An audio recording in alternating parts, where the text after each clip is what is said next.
Welcome back here to the Mountain Morning Show. You know, something a lot of people are talking about right now is goal setting. With the new year, everyone has their new goals that they have set in front of them, but the hardest part is maintaining and achieving those goals.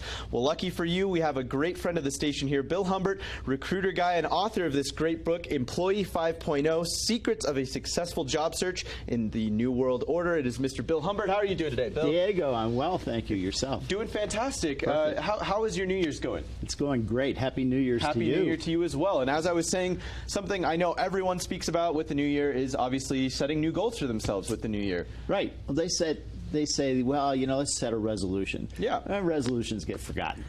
But if you make it a goal and you make it measurable, now you've got something to work towards. That's fantastic. And I think you put that perfectly. I think with resolutions, it can be kind of sometimes far-reaching, a little bit overreaching sometimes, a little too ambitious. So it's important with goals. The difference between a goal and maybe a resolution, I guess as you could say, is a goal is specific. There's specific things that you're trying to achieve in a specific set of time, correct? Right. It's I use the word scamps. Yes. So the first S stands for specific, as you said, and then strategy. Okay. What's the strategy to get there? Okay. The C stands for it's got to be challenging, because our brain gets excited when things are challenging. Yeah. But on the other hand, it's got to be attainable. Attainable. Because our brains also know when it's something is so challenging, there's no way you make it. Absolutely. And so he goes, I'm not going to work towards that. There's no way you're going to make it. It's got to be measurable, because that's the piece that's magic, because you know where you stand every day, every week. And I think the great thing about the measurable piece, as you said, is you know where you stand every day, every week. But I also think it provides some motivation for you as well. Every time you get one of those mini goals checked off as you're working your way to the big goal, I think it kind of just shows and reinforces to yourself, like, look, I'm doing what I'm supposed to be doing. I'm on the right path. Continue these habits, I guess you could say. Right. And then it's got to be public. Yeah. So I tell people, just make it public among the people who support you. Yeah. The ones who don't support you are going to say, you can't do that, and they'll discourage you. Absolutely. So just make it public among the people who support you, and they'll kind of give you extra incentive, because, so Diego, how's that going? Yeah. Next time you go to Grandma's house, you're going to be like, I have to finish this before I go. Exactly. And then it has to have a specific end date. Okay. And the two S's, I think, are the bungee cord. I see. To keep everything together. Keeps everything together. And as we said, it's all tied to specificity, right? You got to have a specific thing that you're trying to accomplish in a specific amount of time. Yes. That's fantastic. Scamps. Yeah. And what introduced you to this? Is this something you learned in college and school, or is this something that you learned in your own practice of day-to-day life? You know, I went to, I paid my way through DeMath Catholic High School in Maryland. Wow. And at DeMath, I was taught how to set goals. Okay. And so as a sophomore in college in 1969, I set a goal to hitchhike from Washington, D.C. to L.A. in 5 days. Wow. Before the interstates were completed. Wow. And if anyone's ever done even half of that drive, you know how long of a drive that can be. So hitchhiking adds even more time to that. So how did it go? Tell us the story. So I knew it was attainable because Easter Sunday in 1969, I read that Greyhound would get you from D.C. to L.A. in 5 days.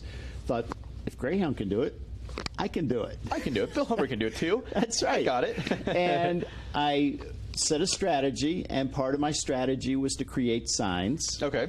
So here is a sign for Santa Barbara that I created. Actually, this was in 1970 when I went out the second time. The second time, The I see. LA sign I gave to a girl.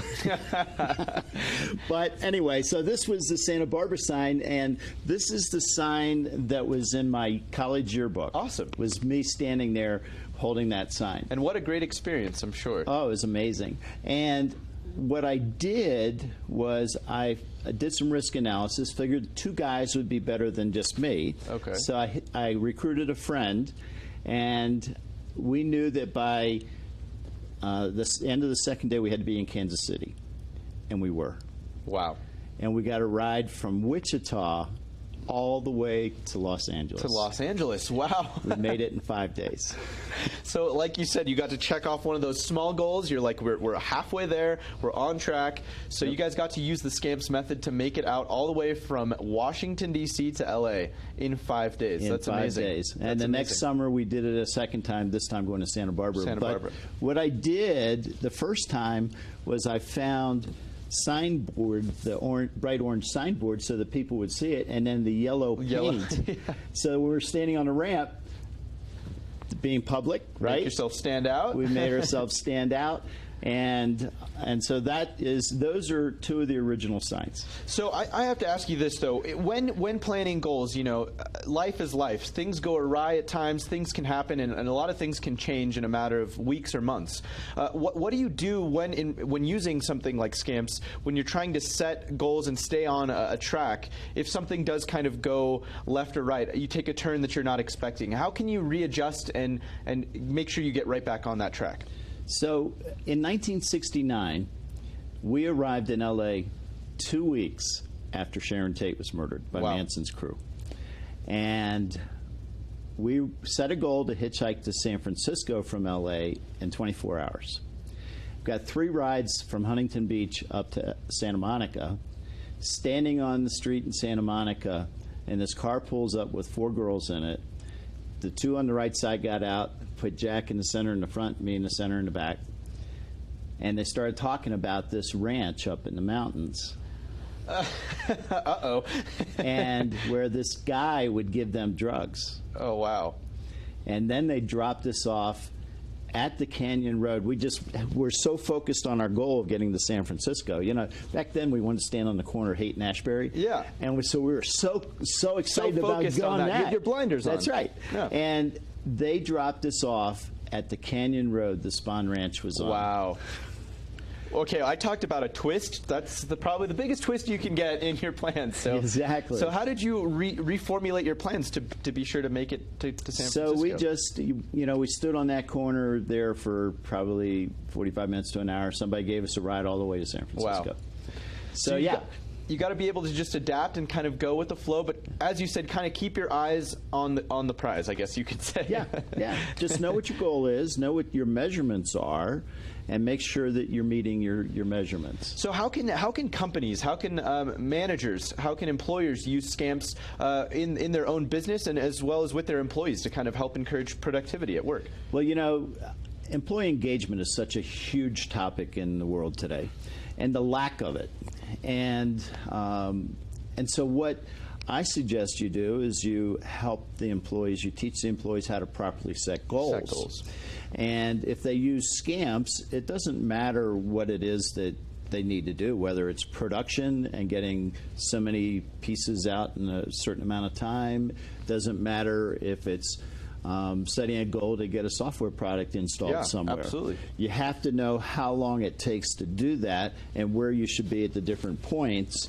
And it's public because the people in that group know that you have to get that job done.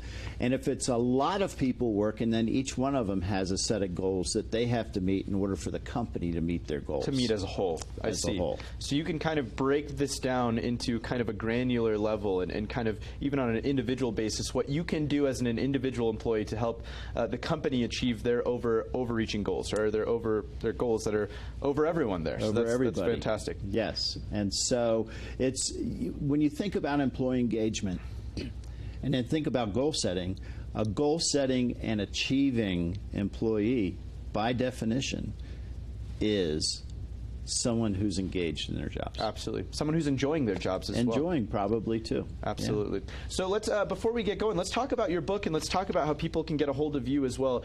Before we came into this segment, we were talking in the break. You helped put, was it 5? Is that correct? Six people into new positions in the month of December alone. So obviously you're great at what you do. Let's talk about your book, where people can find it, and where people can get a hold of you as well. Well, we're in Park City, so Dolly's on Main Street has copies of my book.